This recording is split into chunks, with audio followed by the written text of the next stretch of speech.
I was asked to graph this equation here, y equals 4 minus x. So let's do that. We'll use a table of values, but I think what I'll do here first is I'm going to move the 4 after the x. So I'm just going to have this as minus x plus 4.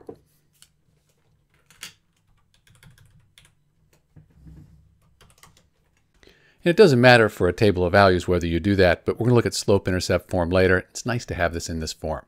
So let's just put values in for x, get a value for y, and then we'll graph the equation for y equals 4 minus x or minus x plus 4. So I'll start with 0. You can use any value you want, and that'll work, but I like 0 because minus 0, that's 0 plus 4 is 4. How about 1? Minus 1 plus 4 is 3. And how about 2? Minus 2 plus 4 is 2. So I chose these values because I know it's going to fit pretty much on the graph here. So let's graph it. X is 0, y is 4, x is 1, y is 3, and then x is 2, y is 2. And you can see that right there. There's the equation. Let's put a line through that.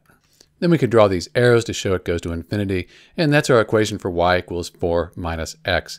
And you could put any values in for x, get a value for y. It's going to be on this line. The other way to do this is with slope-intercept form. So we already have it arranged here. We have b, that's the y-intercept. So that's 4. So we're going to cross the y-axis right there. That's b. And then for negative x, let's call it negative 1. And then let's call it negative 1 over 1. Because now we could just call it rise over run. So normally we rise 1, but since it's negative, we're going to go down 1 and run 1. From there, we'll go down 1 and run 1.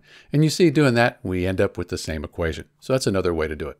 This is Dr. B graphing the equation y equals 4 minus x or y equals minus x plus 4.